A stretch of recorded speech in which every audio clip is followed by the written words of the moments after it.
That was fine with me. Talking hurt too much. When the bus stopped at university in Shattuck, Socrates got off and said, "You're invited to my office next Wednesday, for a few drinks." Smiling at my pained expression, he continued, "Of herb tea." I got off the bus a block from home. My head was ready to explode. I felt like we'd lost the fight, and they were still beating on my head. I tried to keep my eyes closed as much as possible, walking the last block to the apartment house. So this is what it feels like to be a vampire, I thought. Sunlight can kill. Our celebration, steeped in an alcoholic haze, had taught me two things. First, I had needed to loosen up and let loose. Second, I was making a responsible choice: no more drinking. It wasn't worth the price. Besides, its pleasure was insignificant compared to what I was beginning to enjoy. Monday's gymnastics workout, the best in many months, made me even more determined that I would again become physically and spiritually whole. My leg was healing better than I'd had any right to expect. I had been taken under the wing of an extraordinary man. Walking home, I was so overwhelmed with gratitude that I knelt outside my apartment and touched the earth. Taking a handful of dirt in my hand, I gazed up through emerald leaves shimmering in the breeze. For a few precious seconds, seemed to slowly melt into the earth. Then, for the first time since I was a tiny child, I felt a life-giving presence without a name.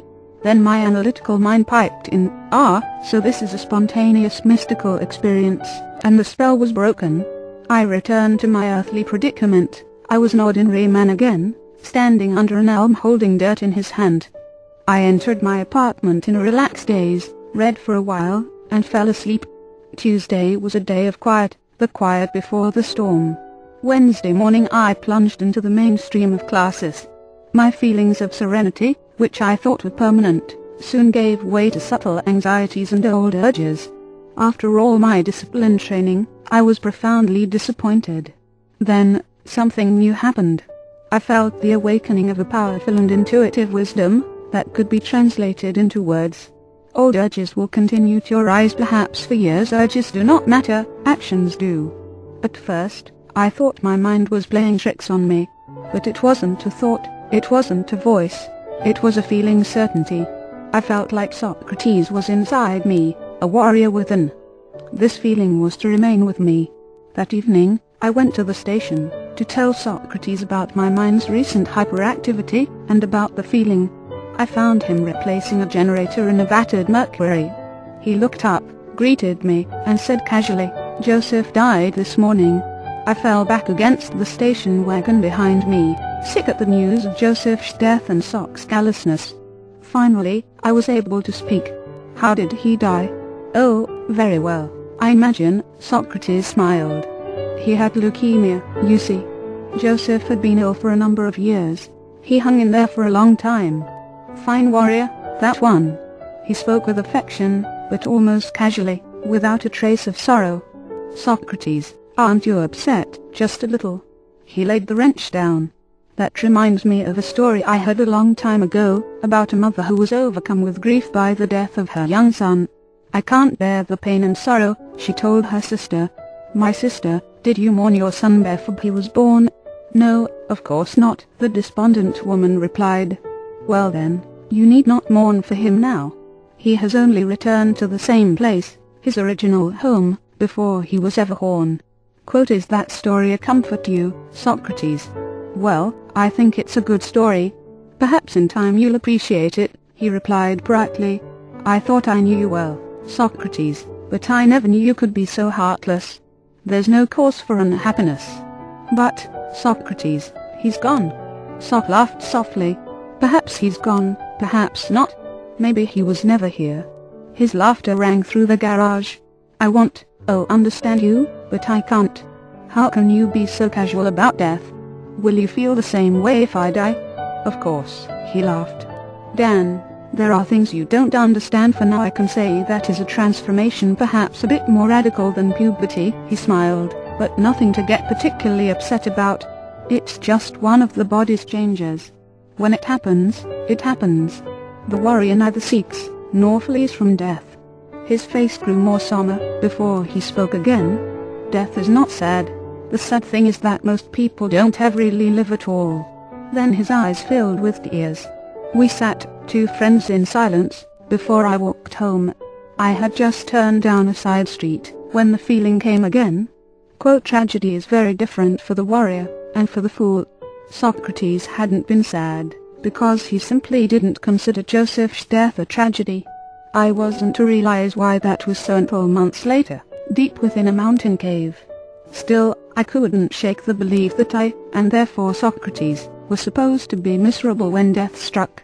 With that confusion ringing in my mind, I finally fell asleep.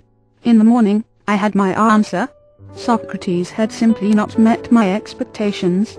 Instead, he had demonstrated the superiority of happiness. I was filled with a new resolve. I'd seen the futility of trying to live up to the conditioned expectations of others, or of my own mind. I would, like the warrior, choose when, where, and how I would think and act. With that firm decision, I felt I had begun to understand the life of a warrior. That night, I walked into the station office and said to Socrates, "I'm ready.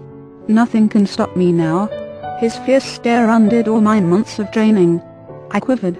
He whispered, yet his voice seemed piercing, "Do not be so flippant. Perhaps you are ready, perhaps not. One thing is certain. You don't have much time left. Each day that passes is one day closer to your death. We are not playing games here, do you understand that?" I thought I heard the wind begin to howl outside. Without warning, I felt his warm fingers touch my temple. I was crouched in the brush. 10 feet away, facing my hiding place, was a swordsman, over 7 feet tall. His massive muscular body reeked of sulfur. His head, even his forehead, was covered by ugly, matted hair. His eyebrows were huge slashes on a hateful, twisted face. He stared malevolently at a young swordsman who faced him. 5 identical images of the giant materialized, and encircled the young swordsman. All 6 of them laughed at once, a groaning, growling laugh, deep in their bellies. I felt sick. The young warrior jerked his head right and left, swinging his sword frantically, whirling, dodging, and cutting through the air. He didn't have a chance. With a roar, all the images leaped toward him. Behind him, the giant sword cut downward, hacking off his arm. He screamed in pain as the blood spurted, and slashed blindly through the air in a last frenzied effort. The huge sword sliced again, and the young swordsman's head fell from his shoulder and rolled to the earth, a shocked expression on its face. "Oh," I groaned involuntarily, nausea washing over me. The stink of sulfur overwhelmed me. A painful grip on my arm tore me from the bushes and flung me to the ground. When I opened my eyes, the dead eyes of the young swordsman's severed head, inches away from my face, silently warned me of my own impending doom. Then I heard the guttural voice of the giant. "Say farewell to life, young fool," the magician growled. His taunt enraged me. I dove for the young warrior's sword and rolled to my feet, facing him. "I've been called fool by a far better man than you slobbering eunuch." With a scream I attacked, swinging my sword. The force of his parry knocked me off my feet. Suddenly, there were 6 of him. I tried to keep my eye on the original as I leaped to my feet, but was no longer sure. They began a chant, deep in their bellies. It became low-pitched,